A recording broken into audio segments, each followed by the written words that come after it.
بسم اللہ الرحمن الرحیم نحمدہ ونصلی علی رسولہ الکریم اما بعد فاعوذ باللہ السمیع العلیم من الشیطان الرجیم بسم اللہ الرحمن الرحیم قال اللہ تبارک و تعالی فی کتاب الکریم ان اللہ وملائکتہ یصلون علی النبی یا ایہا الذین آمنوا صلوا علیہ وسلموا تسلیما اللہم صلی علی محمد وعلی آل محمد کما صلیت علی ابراہیم وعلی آل ابراہیم انک حمید مجید اللہم بارک علی محمد وعلی آل محمد کما بارکت علی ابراہیم وعلی آل ابراہیم انک حمید مجید ربنا آتنا فی الدنیا حسنۃ وفی الآخرۃ حسنۃ وقنا عذاب النار ربنا آتنا من لدنک رحمۃ وہیئ لنا من امرنا رشدا لا الہ الا انت سبحانک انی کنت من الظالمین حسبنا اللہ ونعم الوکیل یا حی یا قیوم برحمتک استغیث لا حول ولا قوة الا باللہ العلی العظیم۔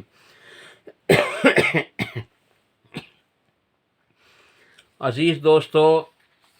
کافی دنوں سے ہم بچپن سے سنتے چلے آ رہے ہیں ایک مسئلے کو،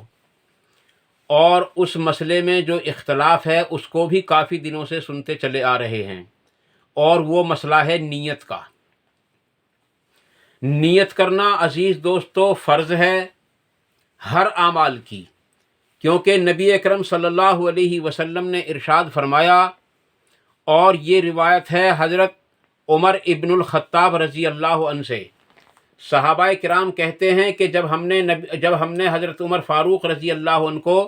منبر رسول پر مسجد نبوی کے اندر دیکھا تو آپ فرما رہے تھے کہ نبی اکرم صلی اللہ علیہ وسلم نے ارشاد فرمایا کہ تمام جو ہے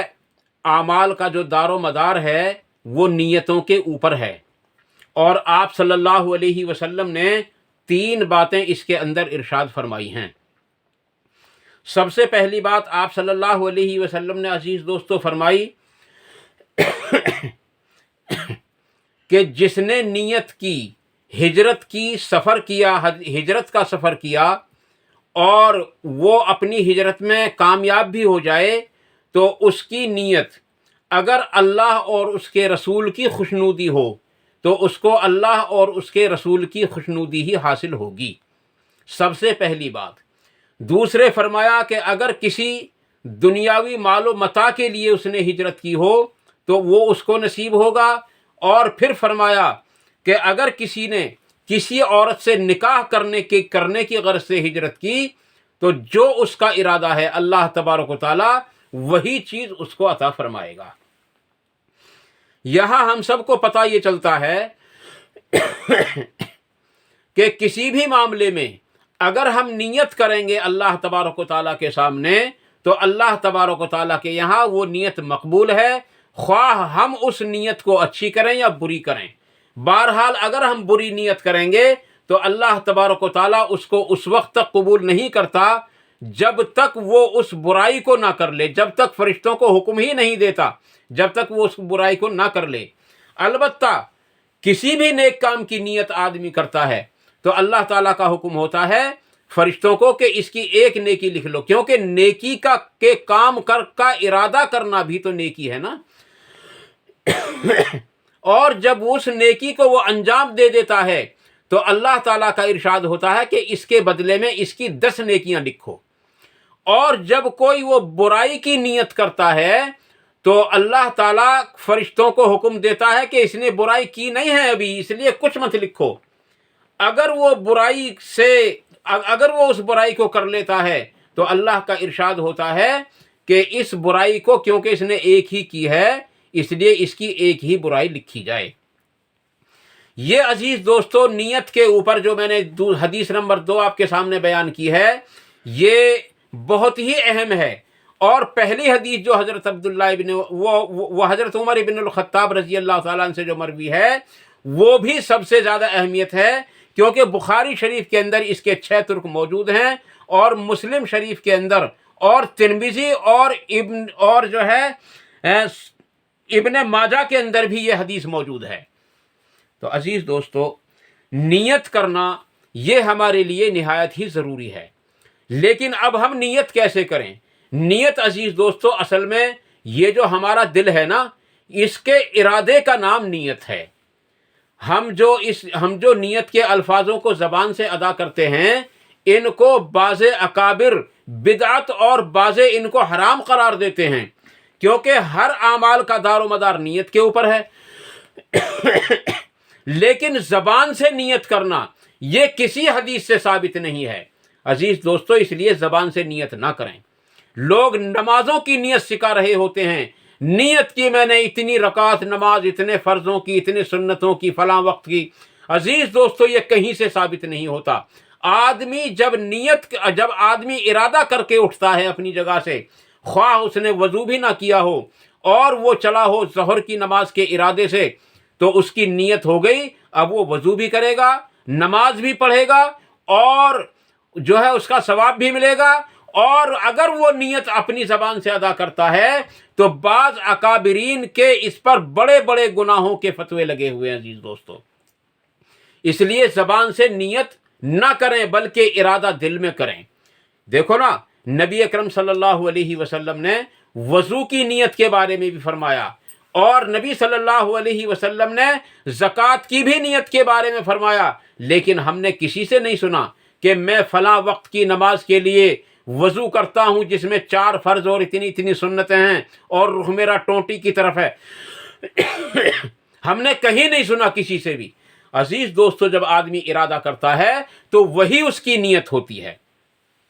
میں اس سلسلے میں آپ کے سامنے دوسری حدیث آپ کے سامنے پیش کر رہا ہوں۔ یہ حدیث نمبر 2 ہے، اور بخاری شریف کے اندر اس کے 3 ترک میں نے خود پڑھے ہیں، اور اس کے علاوہ مسلم شریف کے اندر بھی یہ حدیث 2 جگہ موجود ہے۔ عزیز دوستو، اور یہ حدیث ہے حضرت عبداللہ ابن مسعود رضی اللہ عنہ سے۔ اس کے راوی ہیں، آپ صلی اللہ علیہ وسلم نے ارشاد فرمایا، یعنی یہ بیان کرتے ہیں کہ نبی اکرم صلی اللہ علیہ وسلم نے ارشاد فرمایا، جب آدمی اپنے اہل و عیال پر اپنے مال کو خرچ کرتا ہے، یہاں تک کہ ایک لقمہ بھی اپنی بیوی کو کھلاتا ہے اپنے ہاتھ سے،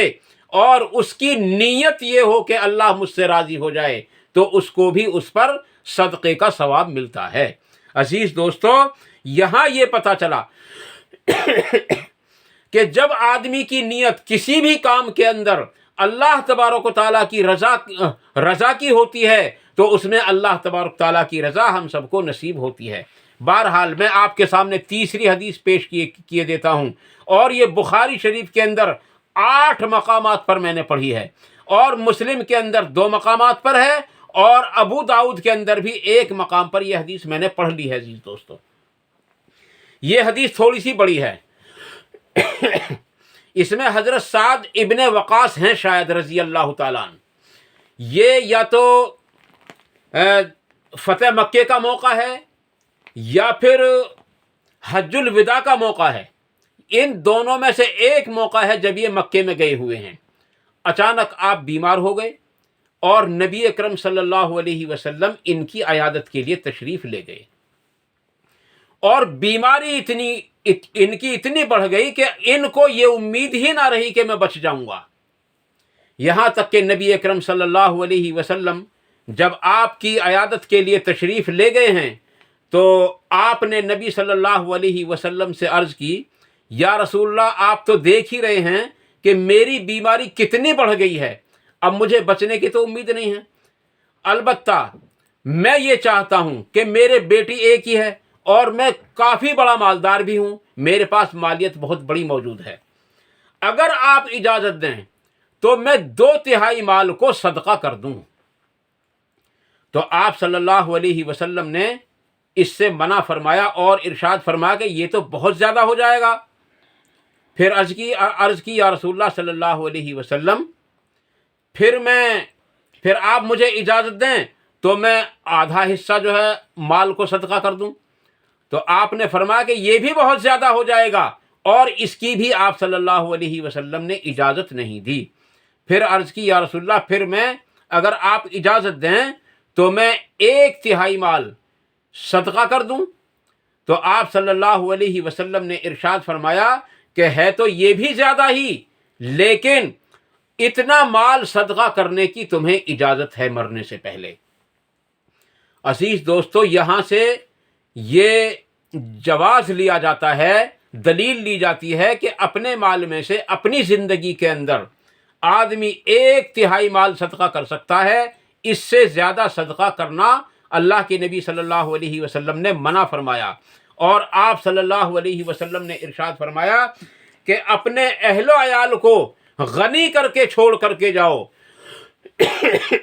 فقیر بنا کر نہ چھوڑو، یہ بہتر ہے کہ تم ان کو غنی کر کے چھوڑو تاکہ وہ دوسروں کے سامنے ہاتھ نہ پھیلائیں۔ لیکن عزیز دوستو، اس میں یہ بھی واضح رہے کہ مال حرام جمع نہ کیا جائے۔ حضرت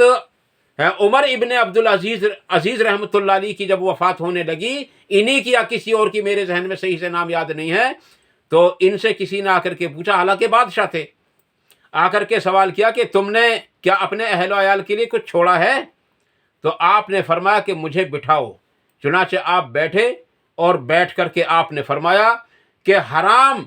میں نے ان کے لیے اکٹھا کیا نہیں، اور حلال مجھ کو ملا نہیں۔ حالانکہ عزیز دوستو، یہ بادشاہ تھے، بادشاہ کی ہستی بہت بڑی ہوتی ہے۔ عزیز دوستو، میں آپ سے عرض کر رہا تھا کہ حضرت سعد ابن وقاص رضی اللہ تعالیٰ عنہ اس حال میں ہیں اور بیمار ہیں، اور آپ صلی اللہ علیہ وسلم سے صدقے کی وصیت معلوم کر رہے ہیں، کروں یا نہ کروں، خیرات صدقہ کروں نہ کہ یا کتنا کر سکتا ہوں۔ اور پھر آپ نے دعا فرمائی، اور پھر فرمایا، ایک پیشین گوئی بھی کی اللہ کے نبی صلی اللہ علیہ وسلم نے اس کے بعد میں، کہ سعد ابھی آپ سے لوگوں کو، بہت سے لوگوں کو نفع پہنچے گا، اور بہت سے لوگوں کو آپ سے نقصان بھی پہنچے گا۔ عزیز دوستو، پھر کیا ہوا؟ آپ صلی اللہ علیہ وسلم کی اس دعا کی برکت سے آپ کو صحت ہوئی، اور صحت ہونے کے بعد آپ کافی دنوں تک زندہ رہے، اور خوارج سے لڑے ہیں آپ، اور خوارج سے لڑنے میں آپ سے خوارج کو نقصان پہنچا ہے، اور ایمان والوں کو نفع پہنچا ہے۔ اس لیے عزیز دوستو، یہ حدیث میں نے مختصر الفاظ میں آپ کے سامنے پیش کی ہے، اور بخاری شریف کے اندر یہ 8 مقامات پر موجود ہے، اور مسلم شریف کے اندر دو مقامات پر، اور ابو داؤد کے اندر بھی یہ حدیث موجود ہے۔ تو عزیز دوستو، پتہ یہ چلا کہ نیت کرنا ہر کام کے لیے نہایت ہی ضروری ہے۔ اگر کسی نے نیت نہ کی، اور صبح سے شام تک وہ بھوکا پیاسا رہے، اور شام کو کہے کہ میں نے روزہ رکھ لیا، تو اس کا روزہ نہیں ہوگا۔ اسی طریقے سے آدمی اگر یوں ہی رکوع اور سجدے کرتا رہے، اور کوئی نماز کی نیت نہ کرے، اور یوں ہی خواہ رکوع اور سجدہ کرے، اور کہے کہ میں نے نماز ادا کر لی اور میری نماز ہو گئی، تو وہ نماز نہیں ہوگی، کیونکہ نیت کے بغیر اللہ تبارک و تعالیٰ کے یہاں کوئی عمل جو ہے مقبول نہیں ہے۔ نیت کے بغیر ہر عمل اللہ کے یہاں مردود ہے۔ اس لیے عزیز دوستو، نیت ضرور کریں، اور نیت کیونکہ دل کے ارادے کا نام ہے، اس لیے نیت دل میں کریں، زبان سے نیت نہ کریں، کیونکہ اہل حق اس کو بدعت کہتے ہیں، اور بدعتوں سے بچنا ہمارے لیے نہایت ہی ضروری ہے، اور بہت ہی ضروری ہے۔ یہ بالکل ایسا ہے جیسا کہ نبی اکرم صلی اللہ علیہ وسلم کے دین میں ایک نئی بات پیدا کرنا، کیونکہ نیت کے الفاظ کسی صحابی سے منقول نہیں، نبی صلی اللہ علیہ وسلم سے منقول نہیں، کسی صحیح حدیث سے یا ضعیف حدیث سے بھی اس کے الفاظ نہیں ملتے کہ اللہ کے نبی صلی اللہ علیہ وسلم نے فلاں وقت کی نماز کے لیے فلاں الفاظ کے ساتھ نیت کے الفاظ ادا کیے تھے، کہیں بھی نہیں ملتا۔ کیونکہ نیت صرف دل کے ارادے کا نام ہے، اس لیے نیت کو دل سے کریں، اور دل سے نیت کریں گے تو انشاءاللہ تعالی ہمیں جو ہے ایک سنت کو زندہ کرنے کا ثواب بھی ملے گا، کیونکہ ایک سنت کو زندہ کرنے پر تقریباً 100 شہیدوں کا ثواب رکھا گیا ہے۔ کیونکہ آج جو زمانہ ہے وہ اہل بدعت کا ہے، بدعت اس قدر عروج پر ہیں کہ اگر ان کو سمجھایا جائے تو وہ کہتے ہیں کہ میاں ہمارے بڑے کیا پاگل تھے۔ عزیز دوستو، اس کے جواب میں اللہ تبارک تعالیٰ نے قرآن کریم کے دوسرے پارے ہی کے اندر سورت نمبر 2 کے اندر خود ارشاد فرمایا کہ جب ان لوگوں سے یہ کہا جاتا ہے کہ ایسے ایمان لاؤ جیسے کہ اس حق والے ایمان لائے ہیں، تو وہ یہ کہتے ہیں کہ بھلا ہم ایسے ایمان لائیں جیسے یہ لائے ہم ایسے ایمان لاتے ہیں جیسے ہمارے بزرگ ایمان لائے تھے۔ وَإِذَا قِيلَ لَهُمُ اتَّبِعُوا مَا أَنزَلَ اللَّهُ قَالُوا بَلْ نَتَّبِعُ مَا أَلْفَيْنَا۔ عزیز دوستو، یہی وہ لوگ ہیں جو دین کے اندر بگاڑ پیدا کرنے والے ہیں اور اپنی مرضی سے اپنے بزرگوں کے قول کے مطابق جو ہے مطلب اس دین کو چلانا چاہتے ہیں۔ عزیز دوستو، ایسا ہرگز نہیں ہے۔ حضرت عائشہ صدیقہ رضی اللہ تعالیٰ عنہ سے حضور اکرم صلی اللہ علیہ وسلم نے سوالیہ انداز میں فرمایا کہ عائشہ، کیا تم ان لوگوں کو جانتی ہو جو دین کے ٹکڑے ٹکڑے کر دیں گے اور دین میں نئی نئی بات نکالیں گے؟ تو حضرت عائشہ صدیقہ رضی اللہ تعالیٰ عنہ نے کیا جواب دیا؟ یہ تو مجھ کو ذہن میں نہیں ہے، لیکن حضرت محمد الرسول اللہ صلی اللہ علیہ وسلم نے خود ہی اس کا جواب دیا تھا، خود ہی اس کا جواب دیا آپ صلی اللہ علیہ وسلم نے۔ اور کئی مقامات پر بدعتی تو کیا، بدعتی کو پناہ دینے والے پر بھی اللہ نے وہ کیا نام اللہ کے رسول نے لعنت فرمائی ہے۔ اس لیے عزیز دوستو، بدعتوں سے بچنے کی کوشش کریں، اور دین کے اندر ہر نئی بات کا نام بدعت ہے، ہر نئی بات کا نام بدعت ہے۔ ہم قرآن کریم کو اس طریقے سے مانیں جس طریقے سے اللہ تبارک تعالیٰ نے ارشاد فرمایا، اور احادیث صحیحہ کو بھی اسی طریقے سے مانیں جس طریقے سے نبی صلی اللہ علیہ وسلم نے ارشاد فرمائی ہیں۔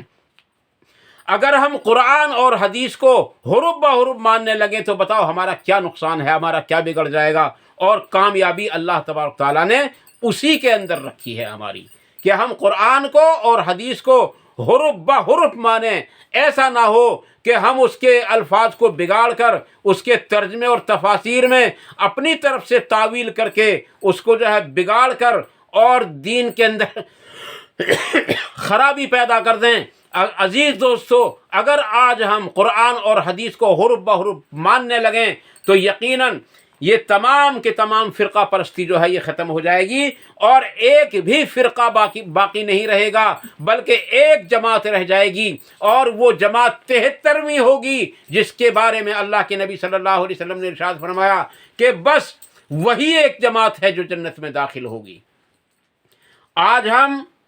ہر فرقہ اپنے آپ کو جنتی کہتا ہے، اور ہر فرقہ ہر تمام فرقوں کو جہنمی کہہ رہا ہے۔ عزیز دوستو، پھر یہ تمام باتیں ہمارے یہاں سے ختم ہو جائیں گی۔ کب؟ جب ہم قرآن اور حدیث کو حرف بحرف مانیں گے، اسی طریقے سے مانیں گے جس طریقے سے قرآن کریم کے اندر اور صحیح احادیث کے اندر وہ تمام احکامات موجود ہیں۔ اور تبھی ہم اکٹھے ہو سکتے ہیں جب ہم تعویلیں کرنا چھوڑ دیں اور بزرگوں کے اقوالوں کو چھوڑ دیں، اسی وقت ہم جو ہے اکٹھے بھی ہو سکتے ہیں، اسی وقت ہمارا ایمان کامل بھی ہو سکتا ہے۔ اللہ تبارک تعالیٰ نے نبی صلی اللہ علیہ وسلم کے ذریعے ہم سب کو بتایا قرآن کریم کے اندر کہ نبی صلی اللہ علیہ وسلم کی جو زندگی ہے نا، وہ ہے تمہارے لیے نمونہ۔ ائمہ کی، بزرگوں کی، پیروں کی، فقیروں کی، ان کی زندگی ہمارے لیے نمونہ نہیں ہے، بلکہ اگر نمونہ ہے تو نمونہ ہے ہمارے لیے زندگی محمد الرسول اللہ صلی اللہ علیہ وسلم کی۔ اس لیے عزیز دوستو، نیت کے بارے میں بہت کچھ بول سکتا ہوں، لیکن ویڈیو لمبی ہو جائے گی، اور لمبی ویڈیو سے تو پہلے ہی لوگ یہ کہہ دیتے ہیں کہ یہ آپ کی جو ویڈیو ہے وہ بہت لمبی ہو جاتی ہے۔ اس لیے میں اس بات کو یہی مختصر کر کے آپ لوگوں سے اللہ کے واسطے یہ جو ہے عاجزانہ انداز میں آپ سے یہ سوال کر رہا ہوں اور کہہ رہا ہوں کہ آپ تمام تر بدعتوں کو چھوڑنے کی کوشش کریں اور تمام تر سنتوں کو ادا کرنے کی کوشش کریں، اسی میں ہماری خیر و بھلائی ہے۔ اللہ تعالی ہم سب کو ان مختصر سی باتوں پر عمل کرنے کی توفیق عطا فرمائے، اور اللہ تبارک تعالیٰ سے دعا ہے کہ اگر کوئی بات جذبات میں غلط نکل گئی ہو تو اللہ تعالیٰ اس کو ہم سے معاف فرمائے، اور جو حق بات نکلی ہوں ان سب کو ہمارے دلوں کے اندر راسخ فرمائے، ان پر عمل کرنا آسان فرمائے، ان پر عمل کرنے کی توفیق بھی عطا فرمائے، اور ان پر عمل کرنے کے موقع بھی عطا فرمائے۔ اور اللہ تبارک تعالیٰ سے دعا ہے کہ ہم سب کو حق بات کہنے اور حق بات سننے کی ہم سب کو توفیق عطا فرمائے۔ وآخر دعوانا ان الحمد للہ رب العالمین۔ سبحان ربک رب العزت عما یصفون وسلام علی المرسلین والحمد للہ رب العالمین برحمتک یا ارحم الراحمین۔ والسلام علیکم ورحمۃ اللہ تبارک و تعالی وبرکاتہ۔